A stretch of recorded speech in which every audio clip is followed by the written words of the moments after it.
Welcome back everyone, we're right outside the Tail Cave and ready to delve into our first dungeon. As always, I'll be quiet at the start so you can see what I'm doing, but listen to the music.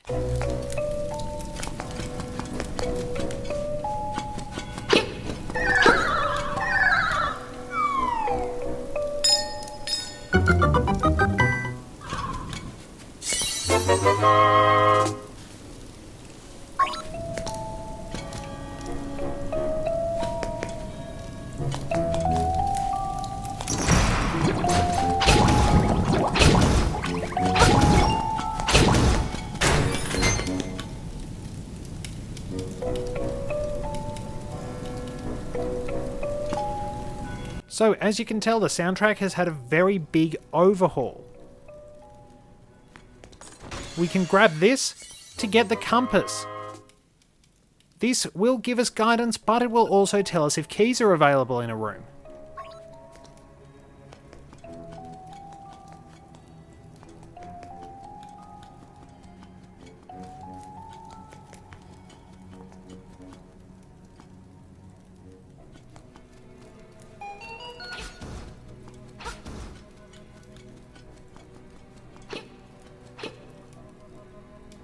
Okay, that's new.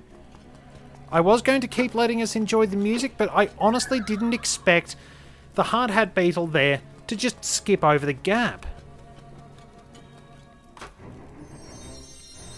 And there we are. You will notice that there was a compass icon that came up on screen. That will tell us when a key is in a room. As you can see, we have 2 already. Those piles of bones are Stalfos. They behave like the ones in A Link to the Past. They will jump out of the way of your attacks. You can stun them if you like.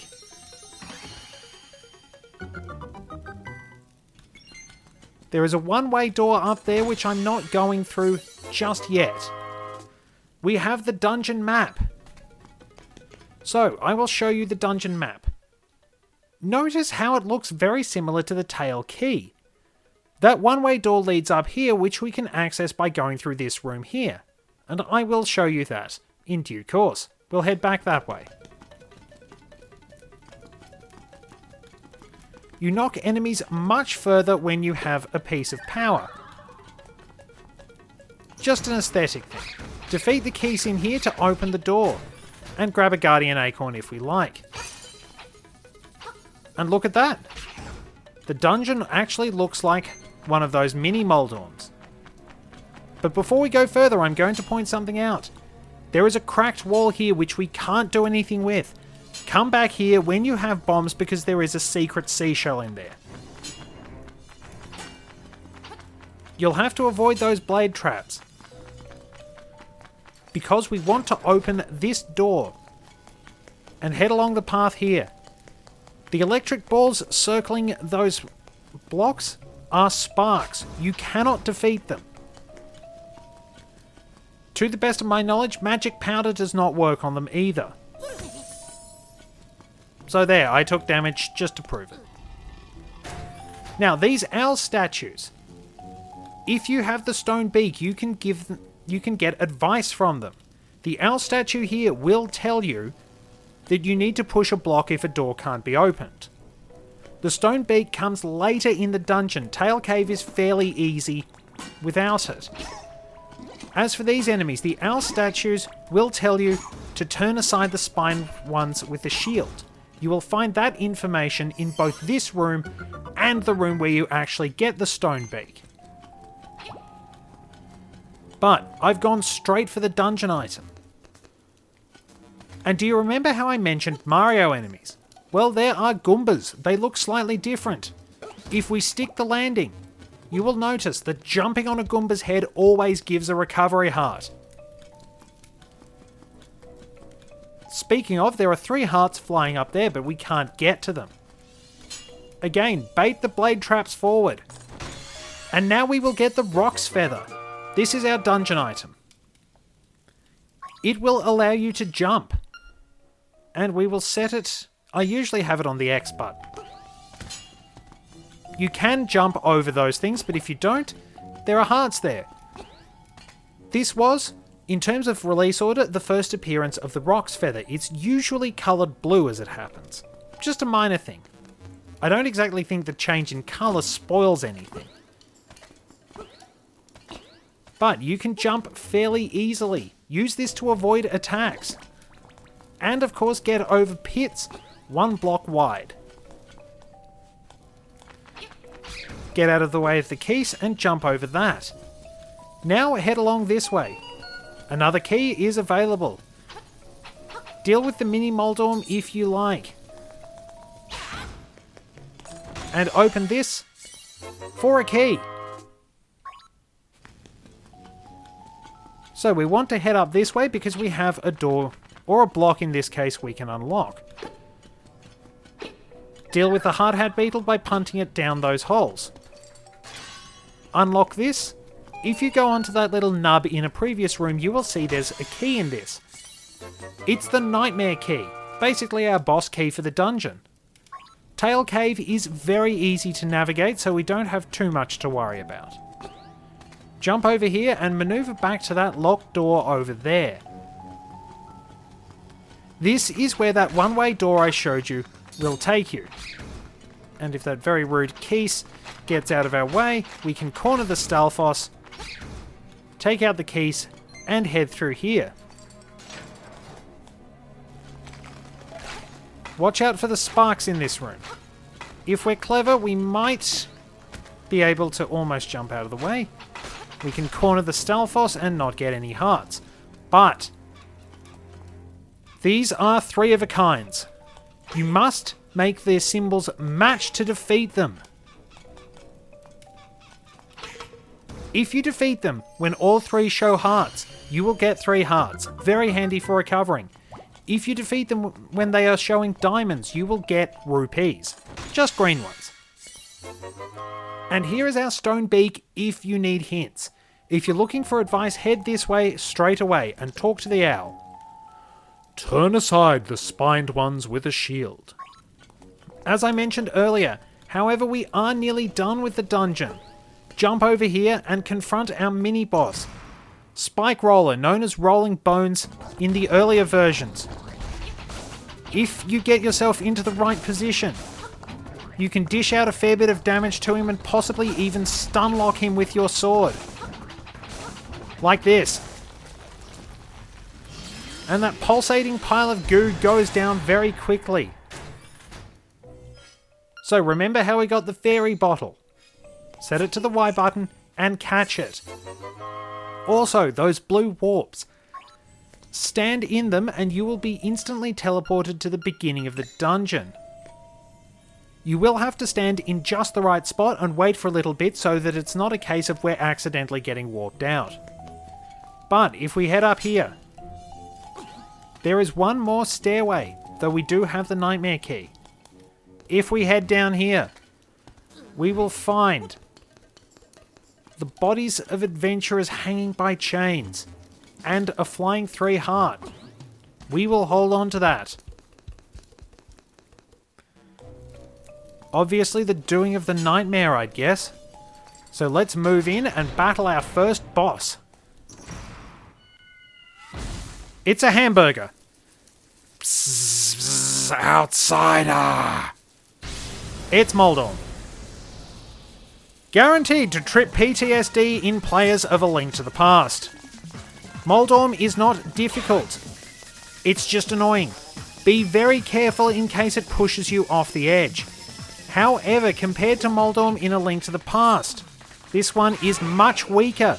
2 spin attacks with your regular sword and Moldorm is down. It's a bit pathetic. They didn't even improve it. Rolling Bones actually takes longer to kill, though Moldorm, I believe, does slightly more damage.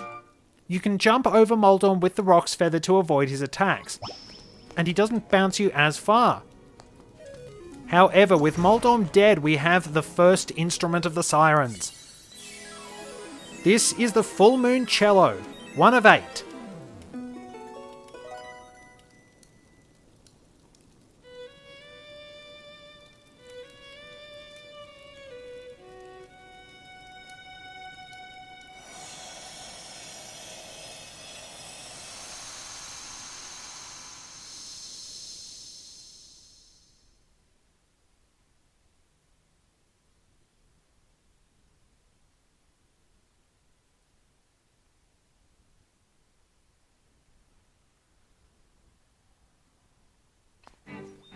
So we're doing pretty well for ourselves. We've brushed aside that dungeon very easily. And as we head back, it's time for exposition.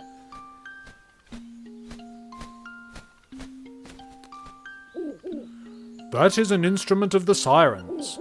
I have to admit, at first I did not believe you were real. That instrument, along with the 7 others in the set, has the power to wake the windfish. You must collect them all. I was instructed to give you directions. Your next goal is north in Gaponga Swamp. So, of course, let's head out that way. With the Roc's Feather, we can now jump over these pretty easily.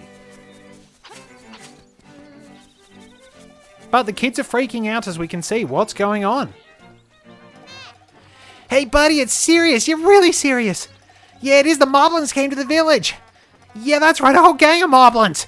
Then it's for real. They went to the house. Yeah, that house. And then they did something at Bauer's house. It was a real bad scene with the Moblins. So, I mean, So, let's rush over to Madame Meow Meow's house. My voice is getting sore, so I'm not sure I can do the sort of matronly voice I imagine her having. Oh, it's terrible! My Bow Wow was dognapped by Moblins! Oh, please, somebody help my poor Bow Wow! So we have to head through the mysterious woods to get to Bow Wow. We're looking for the Moblins' hideout, and we will have to head through the northwest.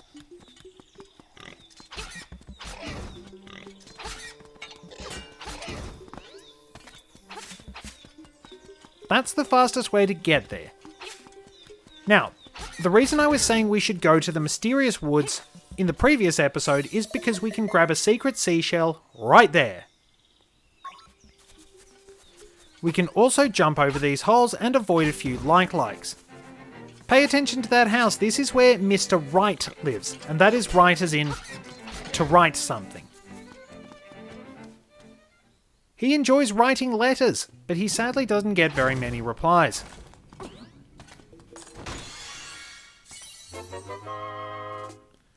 You can grab 20 rupees there, but we can't do anything about the other chest in here because it's blocked by a stone that needs the power bracelet. That is the upcoming item, and a very important one at that. If you cut this bush and dig here, there's another secret seashell available to us.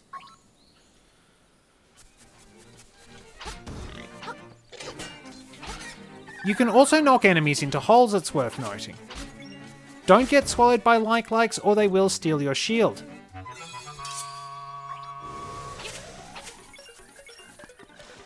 So, we can't actually progress through Gaponga Swamp right now. Those flowers are in the way. I mainly brought you out here so you could grab those secret seashells now that we have the Roc's Feather. Do you remember where we headed to the witch's hut? Because that is our actual destination. Head out that way and you'll remember the heart piece as well. This is another of the original ones. Jump to it with the Roc's Feather. We can also head up north. We're in a new area, Telltale Heights. And allow me to show you something which I should have done earlier. The map is at first blank. It looks like a very basically drawn map. However, as you go, you will fill in different areas. It's almost as if Link is navigating himself and committing everything to memory. While we are supposed to go into the Moblins' hideout just there, I encourage you to go into the Tabar Wasteland here. Not only is it a new area for us, but if we bait the crows and get them out of the way, we can jump over here and get another heart piece. That is our 7th. That's all the ones we can get for now.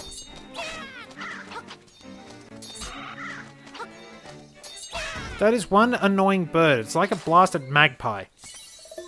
There is also a secret seashell in that spot, directly southeast of that random hole.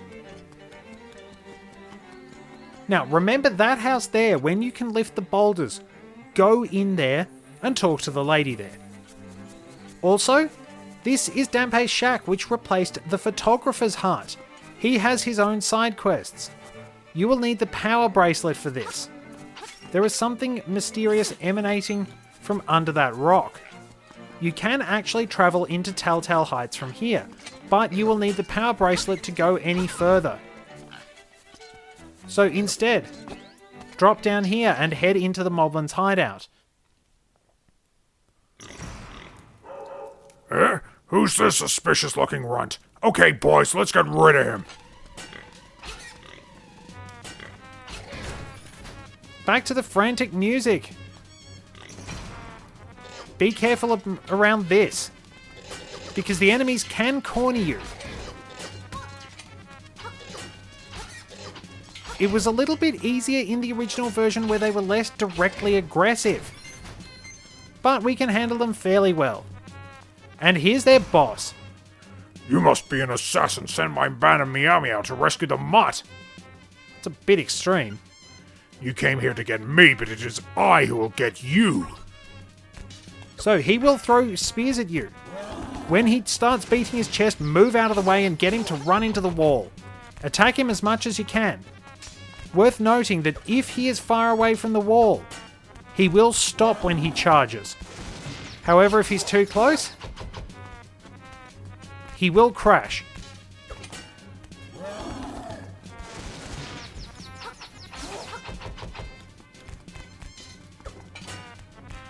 That's an impressive shield in all fairness.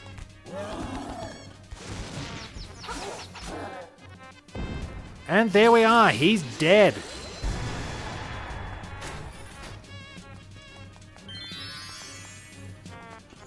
So here is Bow Wow. Talk to him and you will rescue him. Now, if you take Bow Wow back to Madame Meow Meow, she will encourage you to take him for a walk. So we're not going to do that pointless little bit of backtracking. What we are going to do in the next episode is take Bow Wow to Gaponga Swamp after we've listened to some exposition.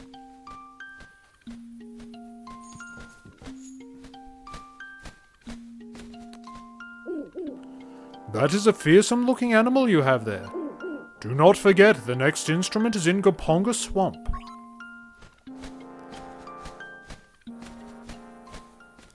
So we'll also have a quick look at this owl statue here. The windfish in name only, for it is neither. Very cryptic. Anyway, we'll have to head back through the forest and loop around to where we came into Gaponga Swamp the first time. But that wraps things up. Thank you very much for joining me, and I'll see you next time on our adventure through Koholint Island.